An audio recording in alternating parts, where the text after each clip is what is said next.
Assalamualaikum warahmatullahi wabarakatuh.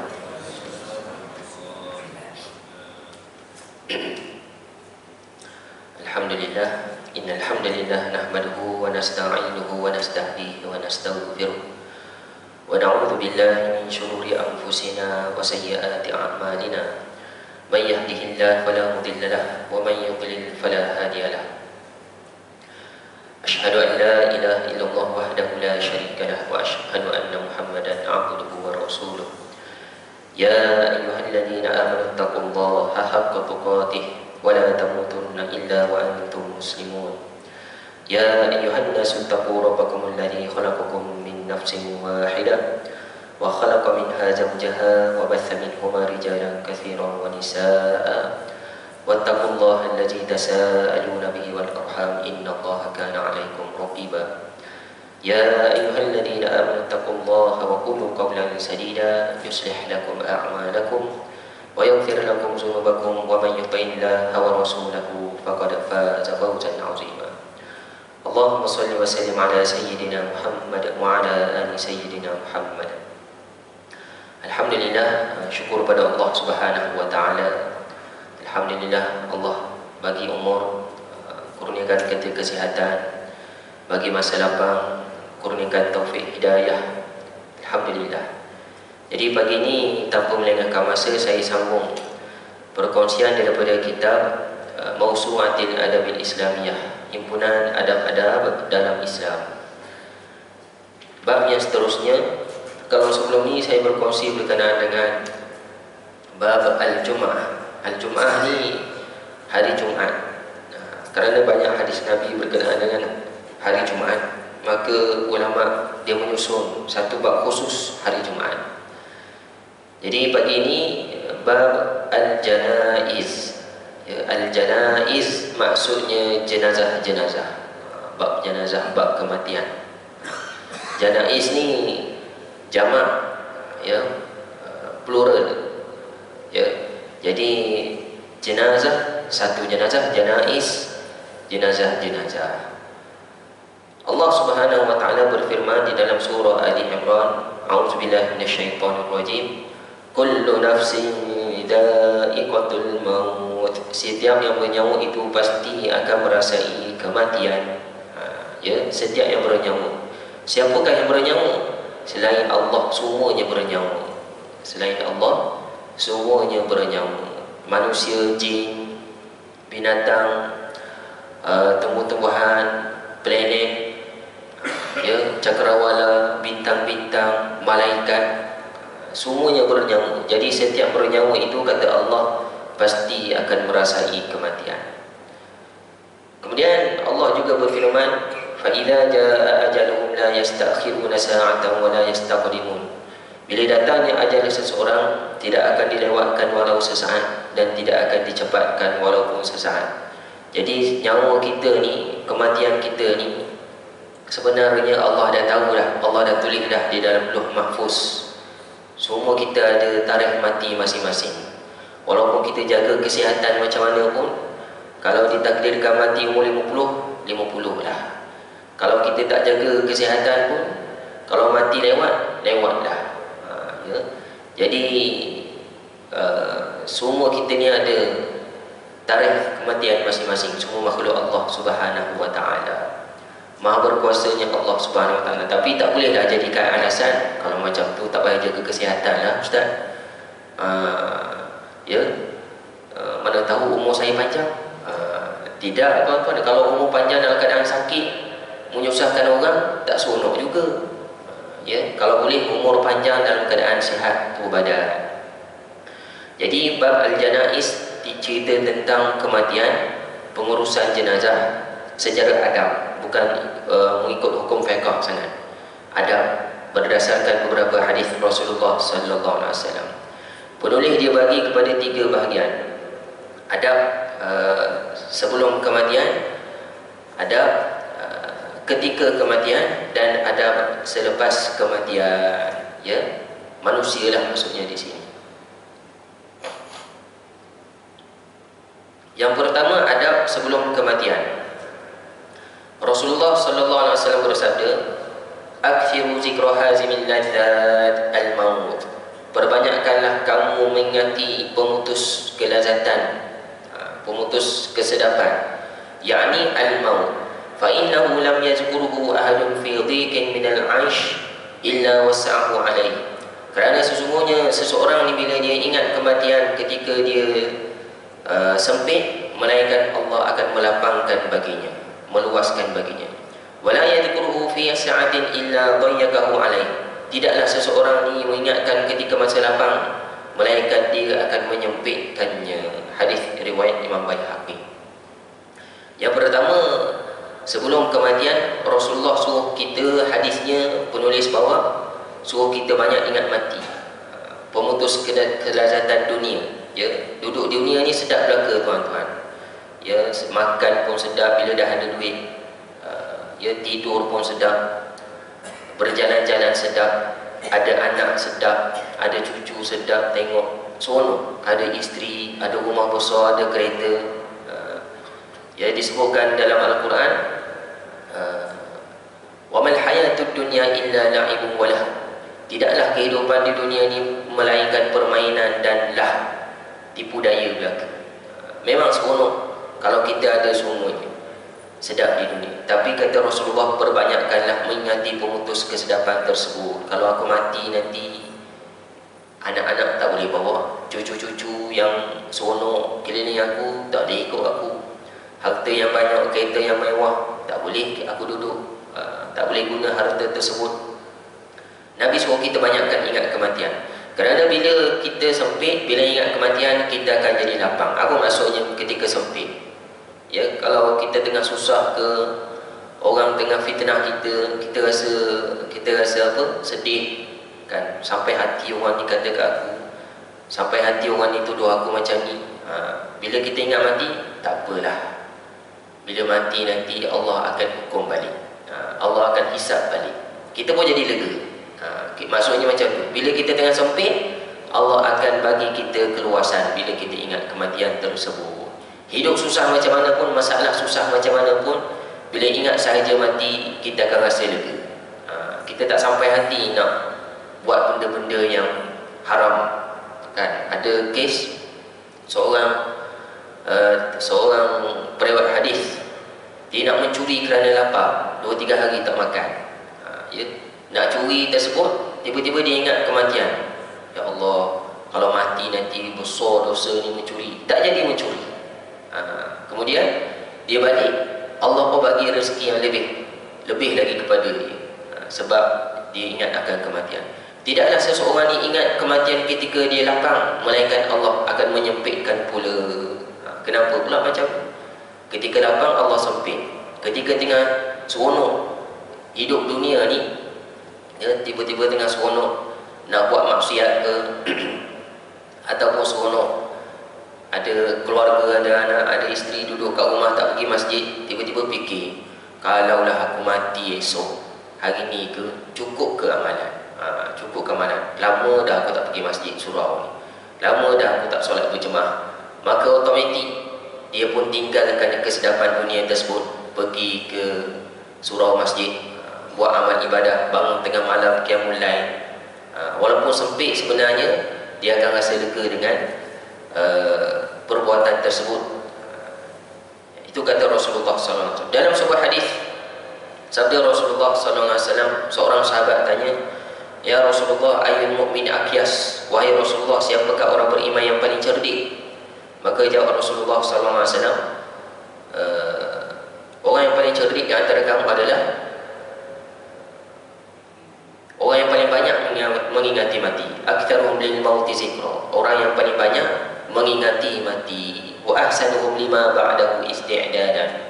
Dan dia bersedia untuk menghadapi kematian itu, isti'dadan, kemudian hari. Ya, itulah orang cerdik di sisi Rasulullah sallallahu alaihi wasallam.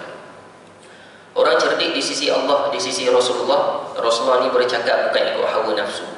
Dia bercakap ikut wahyu. Ya, kalau cerdik di sisi Rasulullah, mana cerdik di sisi Allah. Orang cerdik di sisi Allah ni bukannya orang yang banyak anugerah, ada 3 PhD, contohlah. Tapi orang ada PhD itu bagus. Cuma nak bagi tahu, orang cerdik ni bukannya orang yang begitu pada pandangan Allah Subhanahu wa taala.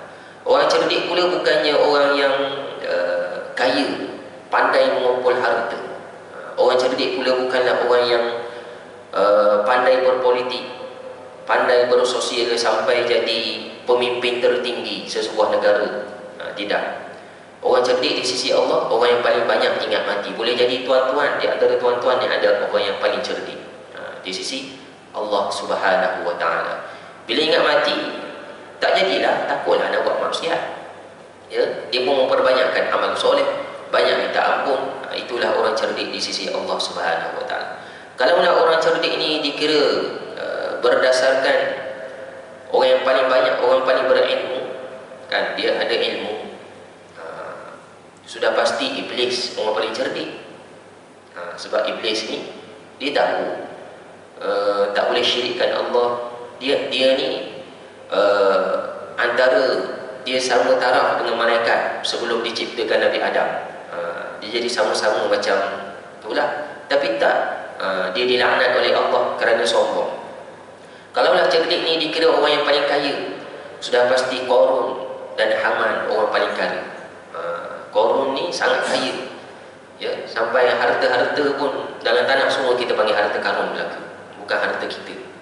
Kalau cerdik ni dikira orang paling pandai berpolitik, bersosial, sudah pasti Firaun orang paling kaya, orang paling cerdik. Firaun pun celaka juga, sebab dia mengaku Tuhan. Jadi cerdik bukan ikut ikut pandangan manusia. Cerdik yang sebenar mengikut pandangan Allah Subhanahu wa taala. Jadi ramai orang buat video-video saya tengok, saya berjaya ni sebab sekian-sekian. Orang kaya lah, orang berjaya di sini. Saya berjaya. Dia ingat dia berjaya sebab semua orang di dunia sekarang asal berjaya tu kaya. Asal berjaya kaya. Tuan-tuan yang duduk kat surau tak berapa kaya ni tak berjaya ke? Itu berjaya di pandangan manusia. Berjaya sebenarnya pada pandangan Allah, pada sisi Rasulullah adalah orang paling banyak ingat mati. Disebutkan dalam Al-Quran, qad aflahal mu'minun, telah berjaya aflah orang beriman, alladzina hum fi solatihim khashi'un, yang mana solatnya dia khusyuk, walladzina hum 'anil lagwi mu'ridun, yang mana benda lara dia tinggal. Itu berjaya pada sisi Allah, bukannya orang kaya pandai bisnes. Boleh jadi tuan-tuan orang berjaya pada pandangan Allah, semayangnya khusyuk, duduk saf pertama, solat berjemaah selalu.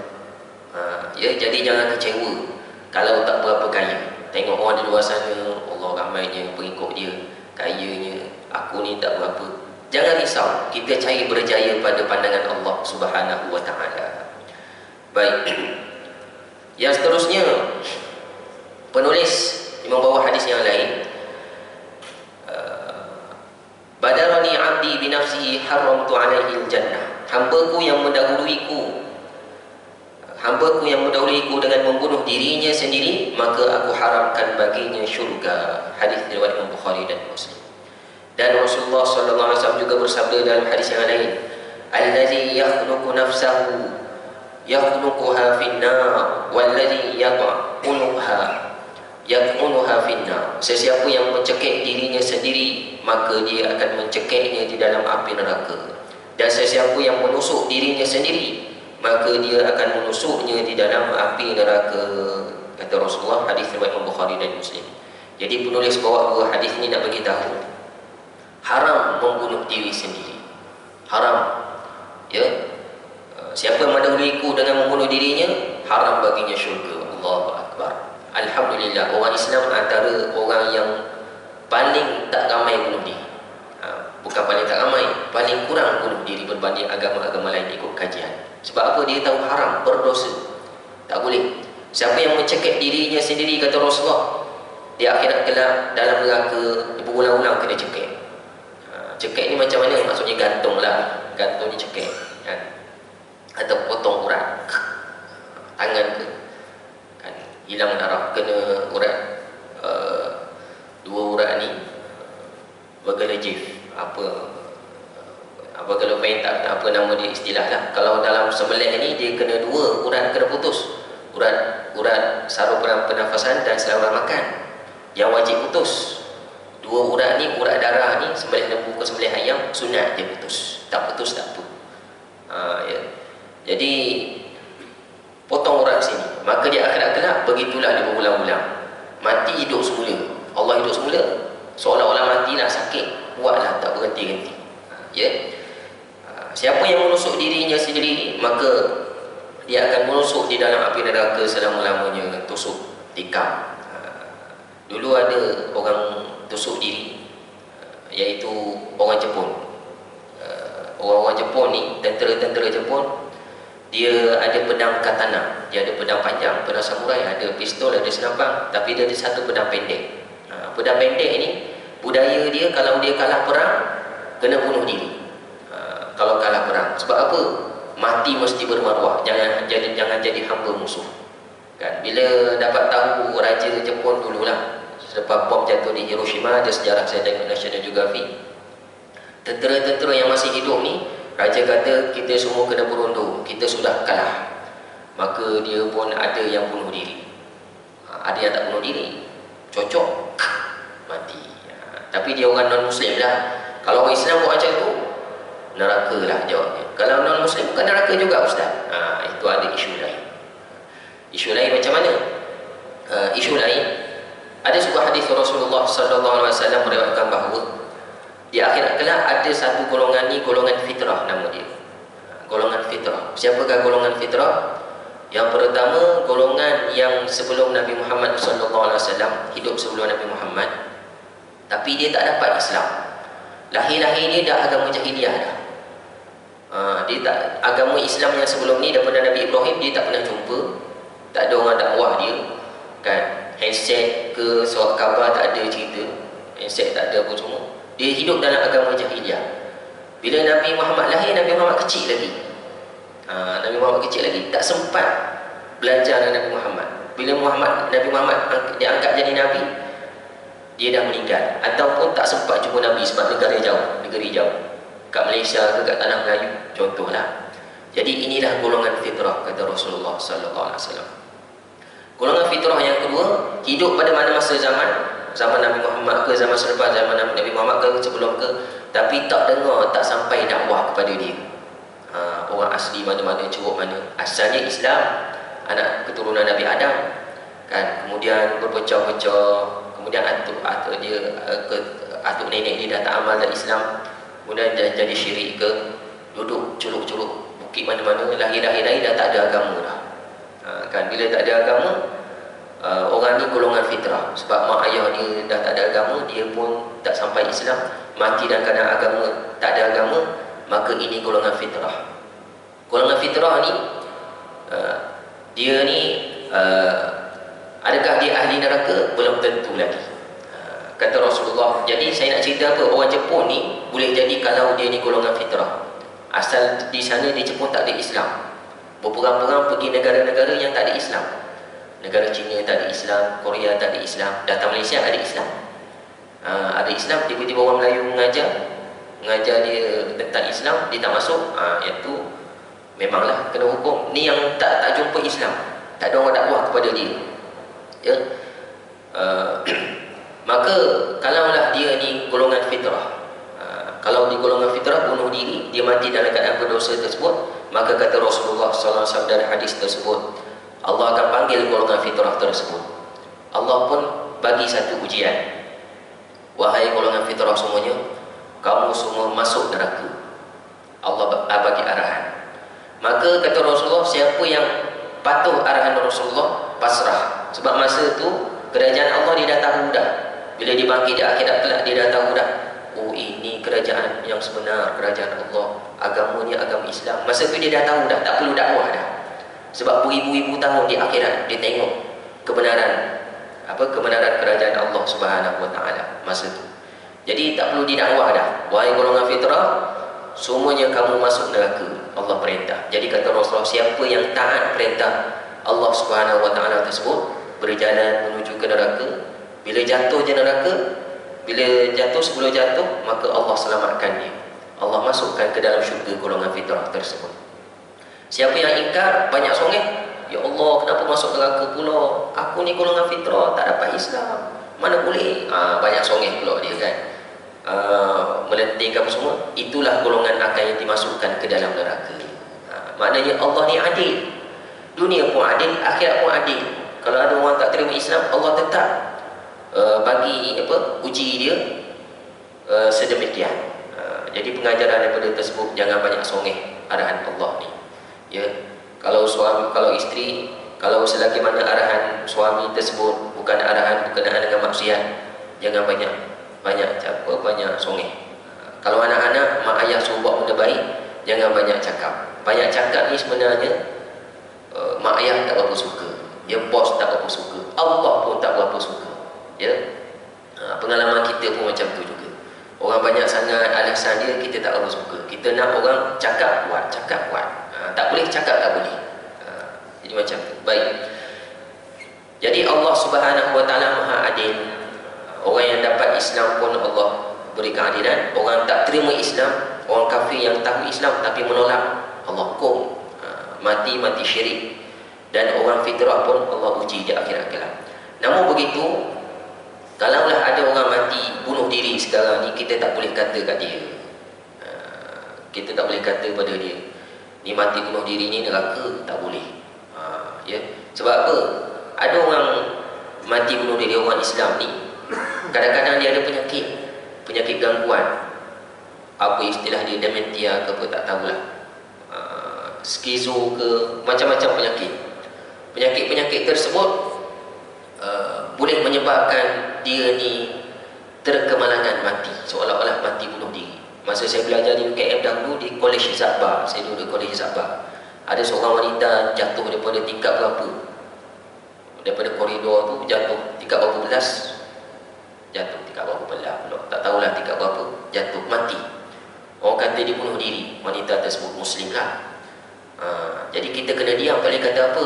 Rupa-rupanya 2-3 hari lepas tu barulah roommate dia beritahu, kawan dia beritahu, sebelum dia meninggal ni dia duduk macam kenapa kau ni, tu ada kat situ, ada kat situ. Itu seolah gangguan.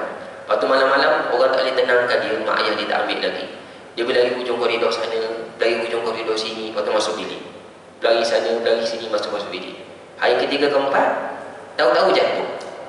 Boleh jadi tengah lari-lari tu kan, syaitan buat dinding tu nampak macam tangga ke, nak pergi ke bangunan lain ke, tiba-tiba banyak-banyak jatuh. Jadi kita tak boleh kata kepada orang yang mati bunuh diri tu dia kafir, tak boleh. Kita kena urus seperti mana orang Islam biasa. Ya, boleh jadi dia ni ada gangguan dan sebagainya. Anak saudara saya perempuan, sama umur kurang daripada saya 5 tahun lah.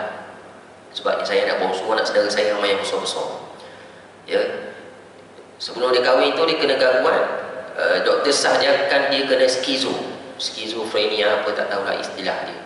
Kena ambil obat tidur semua dekat hospital. Tapi tak boleh tidur. Dia kata memanglah tidur, tapi kata fikiran dia macam bunyi orang bercakap, bunyi orang lalu. Bila bangun pagi esok tu tak letih, macam tak tidur, dia kata. Dan doktor kata skizo macam tahap bila lah, ada 3 gangguan. Gangguan penglihatan, gangguan pendengaran, gangguan perasaan. Penglihatan dia nampak kelibat sana, kelibat sini. 2-3 tahun lah dia sakit. Yang terakhir sekali tahun ketiga tu teruk. Dan gangguan pendengaran, antara bisikan pendengaran, baik kau bunuh diri lah, orang tak sayang kau, pergi bunuh diri. Dia pernah nak keluar tangan dia, tekan pisau merah sikit keluar darah, tak jadi. Astagfirullah kan, kasihan pula anak saudara saya tu, mak dia dah meninggal, tak ada siapa-siapa lah. Kemudian gangguan perasaan lain, maka saya pun rawat lah dia sikit-sikit, bagi zikir. Last sekali antara amalan la ilaha illallah wahdahu la syarikalah lahul mulku wa lahul hamd wa huwa ala kulli syai'in qadir. Yang tu ada hadis Nabi, saya semua amal 100 kali sehari bersamaan dengan apa? Terjemahan dia sekali, maksud dia sekali, faham sebut. Dia amal setahun. Dia amal lama lah. Dalam tempoh setahun tu. Kemudian satu hari tengah baring dia berzikir macam tu, tiba-tiba dia rasa ada benda keluar daripada dada dia. Sejak daripada itu dah hilang dah bisikan tersebut, hilang terus bisikan, penglihatan. Allah bagi kesembuhan lah. Itu kuasa Allah. Lepas tu tak ambil dah ubat dekat doktor, malah takut doktor bagi ubat, suruh makan, dia kata. Sekarang dah kahwin, dah dapat baby dah. Alhamdulillah. Ya, jadi boleh jadi bisikan-bisikan tu ada orang bunuh diri kerana bisikan tersebut. Jadi kita tak boleh kata kepada orang tersebut. Sebab itulah zaman dulu ada kes masa Yasir Arafat hidup dulu, kan ada bom bunuh diri, bom kereta orang lelaki. Ada ulama mengatakan haram. Ulama golongan tersebut kata boleh dah, tapi ada ulama kata haram sebab Nabi larang bunuh diri, nak berperang pun tak boleh bunuh diri. Ada sebagian ulama mengatakan sedemikian. Kemudian yang seterusnya, bila orang meninggal boleh menangis. Boleh menangis. Nabi SAW menangis ketika dia ziarah Sa'ad bin Ubadah radhiyallahu anhu. Dia tengok Sa'ad bin Ubadah ni sakit sangat, maka Nabi pun menangis. Dan menangis Nabi ni sederhana sahaja, ya, tidaklah menangis kuat-kuat. Maka Rasulullah pun bersabda, innallaha la yu'adzibu bidam'il 'ain. Sesungguhnya Allah tidak mengazab disebabkan air mata yang mengalir kerana sedih. Wala bihusnil qalb, dan Allah juga tidak mengazab kalau hati kita sedih. Walakin yu'adzibu bihada, tetapi Allah mengazab kita dengan hada. Wa asyara ila lisanih, Nabi pun bagi tunjuk lisannya. Allah mengazab kerana ini, Allah pun tunjuk lidah. Allah, Rasulullah pun tunjuk lidah. Maksudnya apa? Orang meninggal kita sedih tak apa, tapi tak boleh kita berkata-kata dengan kata-kata yang melampau. Merataplah, meratap. Kenapa abang tinggalkan saya, sampai hati abang tinggalkan saya, habislah hidup saya lepas ni, anak-anak dah makan apa? Cakap macam tu tak boleh. Ya, ya Allah, kenapa kau cabut nyawa suami aku? Mempertikaikan pula. Ya, qadar Allah. Kenapa tak boleh. Kemudian seterusnya, penulis kata, ingatkan orang sakit yang nak mati ini supaya berwasiat. Ingatkan, ya. Sabda Rasulullah sallallahu alaihi wasallam, ma hakum ri'in muslimin lahu syai'un yuridu an yusiya fihi yabitu lailataini illa wa wasiyatuhu maktubatun indah. Tidaklah benar seorang muslim yang ingin mewasiatkan sesuatu, dia bermalam 2 malam kecuali wasiatnya telah ditulis di sisinya, kata Rasulullah SAW. Jadi adabnya orang yang sakit ni kita kena ingatkan kepada si pesakit. Kalau rasa umur tak lama dah, kan, umur 80, 90, 70, bagi wasiat. Mak, ayah lah, ayah dah tulis wasiat ke belum? Kena tulis wasiat ya, kena wasiatkan. Ayah dia berkata lah, kau ni nak sangat aku mati, nak sangat harta aku ke? Sebenarnya nasihat orang macam tu sunat. Nabi suruh, para ulama suruh, tapi orang kita takut ingat, mengharapkan orang mati pula. Sebenarnya itu sunat, tuan-tuan. Terbaliklah zaman sekarang. Jadi oleh kerana takut macam itulah, maka orang kita tak bagi nasihat kepada ibu bapa yang sakit ke, kat hospital ke, tak bagi nasihat. InsyaAllah, mak jangan cakap macam tu, mak akan sembuh, mak akan sembuh, jangan cakap macam tu, tak payah wasiat-wasiat lah, mak akan sembuh. Sebenarnya dalam Islam kena bagi ingatan, dan kita kena terima kasih dah bagi ingat. Mana tahu mak mati betul lepas ni, ayah mati betul, maafkan. Bila kita faham perasaan macam tu, kita akan minta maaf, kita akan bertaubat kepada Allah Subhanahu Wa Taala.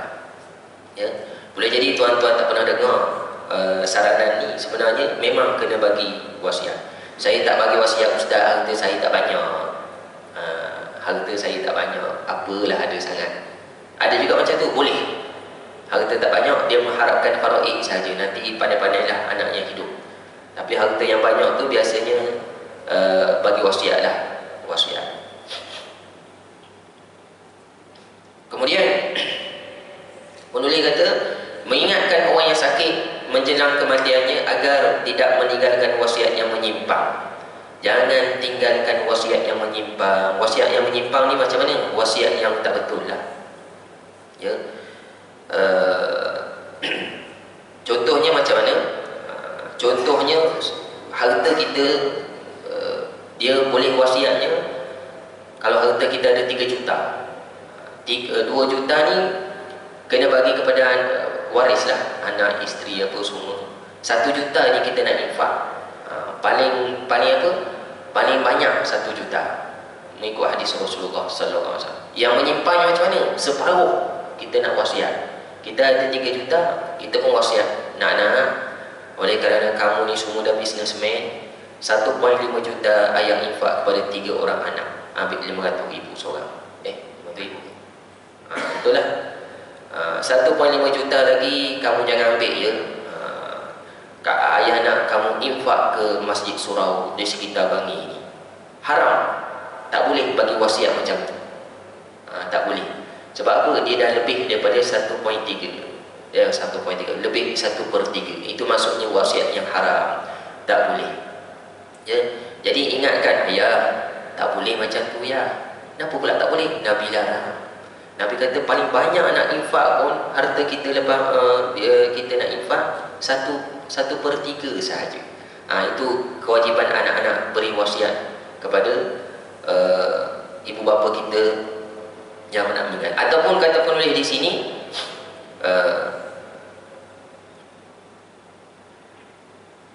wasiatkan supaya anak-anak dapat harta, tapi seorang tak dapat. Abang Long jangan bagi. Kenapa pula? Abang Long ni dia ni derhaka pada ayah. Tak boleh. Derhaka ke tak derhaka, ya, dia tetap dapat. Tak boleh wasiat. Ataupun semua banyak, seorang dapat kurang, pun tak boleh juga. Ya, wasiat-wasiat yang menyimpang sedemikian. Ada juga wasiat yang mengatakan, yang contoh, bila ayah mati nanti tanamlah ayah dekat Perlis, ataupun dekat Terengganu, kan? Dekat Terengganu, meninggal dekat PSP, dekat Bukit Mahkota. Tiba-tiba Terengganu banjir 2 minggu. Takkan nak simpan mayat 2 minggu? Tanam je dekat Bangi. Tak perlu kita taat wasiat tersebut. Itu bukan wasiat yang soleh. Ya, tanam je. Jadi sebaiknya, kata para ulama, bila meninggal, tanam di mana dia meninggal. Jangan menyusahkan orang hidup. Jadi ayah ni bagi wasiat yang semikian, wasiat yang menyusahkan. Tak boleh lah. Bila ayah meninggal nanti, ayah nak anak-anak tidur di kubur ayah 3 malam baca Quran. Ambillah duit ayah sekian. Tak boleh juga. Duit ni kena bagi, ada kena bayar hutang dulu. Kalau anak ni ada kerja, ada tanggungjawab dengan bos dia. Tak boleh bos, saya ni macam ni, kena jalankan wasiat ayah ni. Ini contoh-contoh dia lah. Biasanya ulama-ulama ni tuan-tuan, dia faham, dia tak menyusahkan keluarga. Tengok arwah Datuk Harundin meninggal kan, tanam dekat mana? California, dekat mana tak ingat dah. Walaupun ada korporat-korporat Malaysia nak tawarkan bawa balik jenazah dengan flight peribadi, tapi keluarga dia tak terima. Sebab apa? Anak-anak dia boleh jadi dah belajar dah. Ya, belajar daripada ayah dia sendiri, di mana saja mati di situ tanam. Tak payah menyusahkan bawa ke sana ke sini dan sebagainya. Ya. Mak saya pun sekarang umur 80 lebih. Bila datang ke sini, saya tanyalah, kalau mak mati, mak, biasa cakap mati biasalah. Mati macam mana? Kalau mak mati, tanam je kat sini. Walaupun ayah saya, kakak saya 2 orang, atuk nenek semua dekat tu, dekat Paka, dekat kubur kawasan yang sama, dekat kampung tersebut, tanam je mana di sini, di mana mati di Bangi, tanam je di sini. Kan? Sekarang tak ada kat sini, sekarang ada. Mak saya dekat Terengganu sekarang. Jadi jangan kita wasiatkan benda yang menyusahkan keluarga, benda yang bukan syariat. Ya.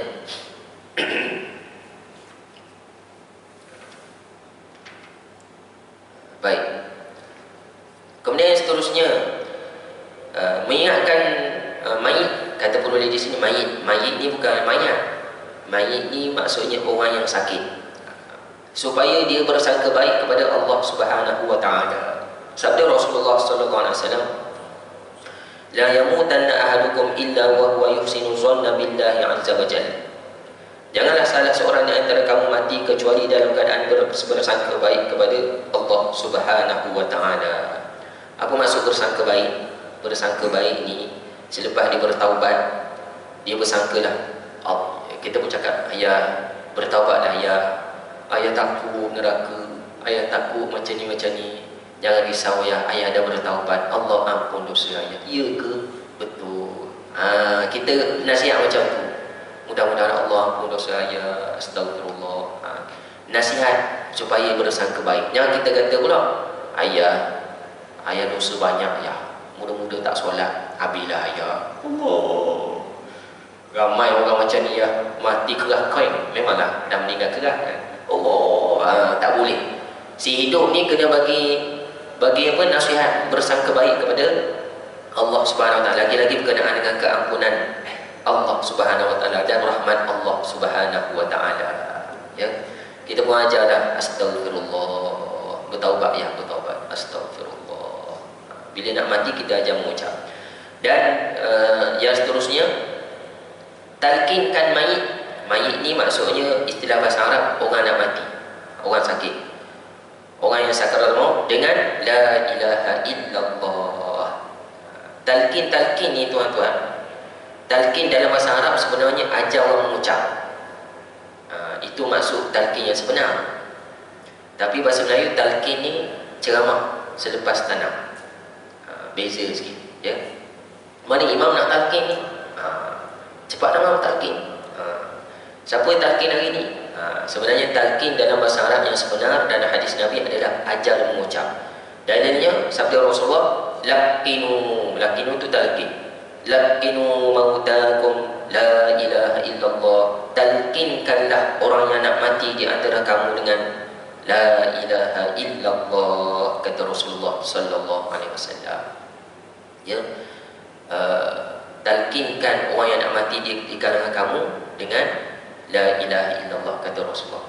Jadi orang nak meninggal tu kita kena ajar dia mengucap. Orang kata mengucap la ilaha illallah kan, itu namanya tahlil. Mengucap tu mana? Mengucap tu asyhadu an la ilaha illallah wa asyhadu anna muhammadar rasulullah. Yang sunat ajar la ilaha illallah sahaja. Asyhadu tak sunat. Habis tu ada orang meninggal tu sebut asyhadu an la ilaha illallah wa asyhadu anna muhammadar rasulullah. Itu drama-drama dalam TV banyaklah tuan-tuan. Mati husnul khatimah, senang sungguh disebut asyhadu an la ilaha illallah. Sebenarnya orang nak mati ni susah sebut asyhadu an la ilaha illallah sebab ada huruf syin. Ya, ada huruf syin, ada huruf mim, wa asyhadu anna muhammadar rasulullah. Ada huruf syin, ada huruf mim, tu antara yang susah. Sebab orang nak mati ni, orang nak mati secara normal. Kalau orang mati tali gantung, tak normal lah, dia boleh mengucap asyhadu an la ilaha illallah. Orang mati secara normal ni, roh dia naik sikit, Allah tarik sampai ke tekak ni kan. Dah nak dia punya roh dekat lisan ni dah tercabut sikit ataupun dah hilang. Lisan dia, lidah dia tak boleh nak gerak mana, tak boleh gerak, bibir tak boleh gerak. Nak sebut mim tak boleh mana, nak rapat bibir. Wa asyhadu anna muhammad, tak boleh. Dia tak boleh rapat bibir. Sebab roh dekat bibir ni dah kurang dah ya. Nak sebut shin pun tak boleh, lidah dia duduk kerah macam tu je. Tak boleh. Jadi Allah jadikan kalimah la ilaha illallah ni kalimah yang paling kurang, zikir yang paling kurang gerak bibir dan lisan. La ilaha illallah. Tengok bibir pun tak rapat, buka mulut pun boleh sebut la ilaha illallah. Kan? Zikir lain semua kena gerak bibir. Subhanallah, alhamdulillah, Allahu akbar, la haula wala quwwata illa billah, astaghfirullah. Astaghfirullah tak ada ketuk bibir, tapi huruf ra dia susah sikit. Astaghfirullah ya.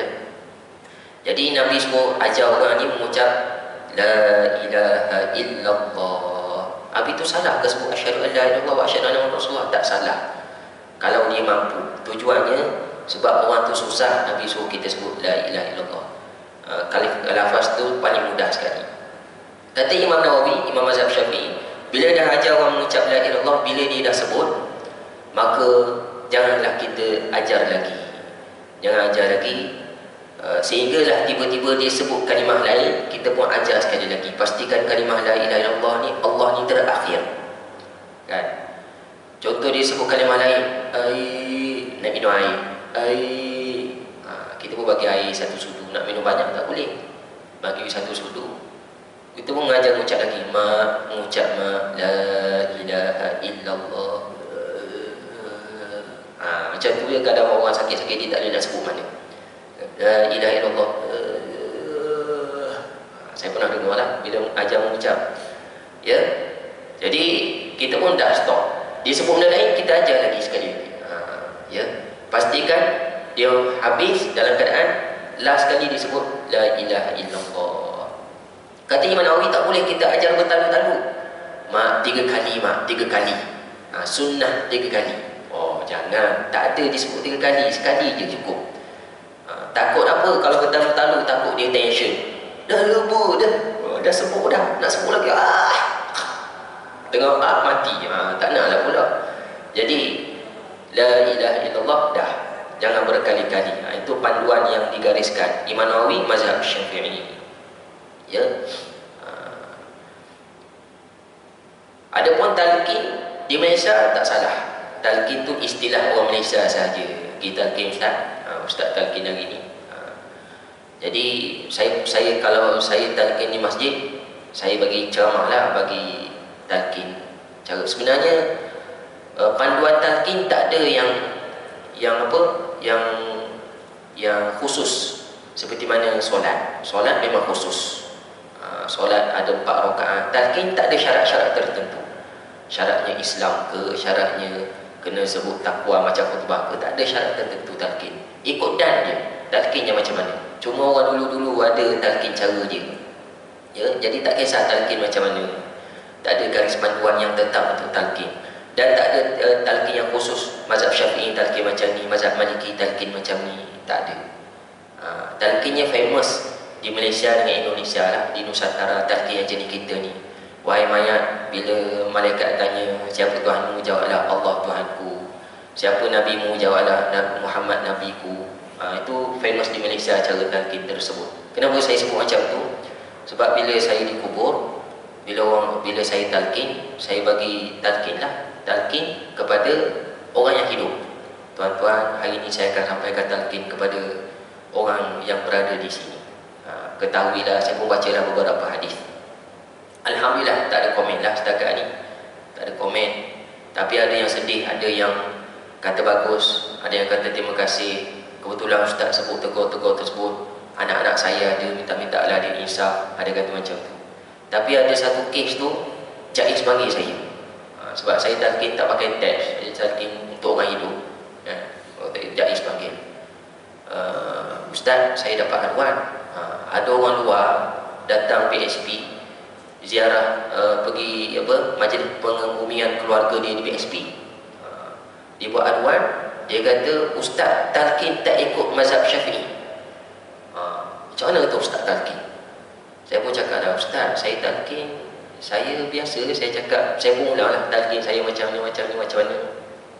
Dia pun katalah, oh itu biasa, itu tak ada apa tu, itu biasalah. Memanglah takkan kita nak talqin bersilama lagi.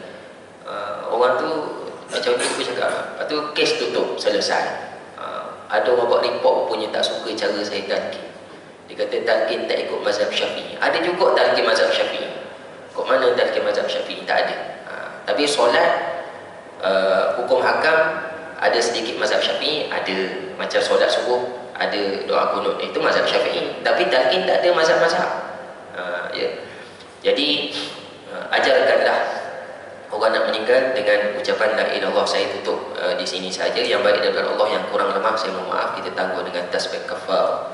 Subhanakallahumma bihamdika asyhadu an la ilaha illa anta astaghfiruka wa atubu ilaik. Assalamualaikum warahmatullahi wabarakatuh.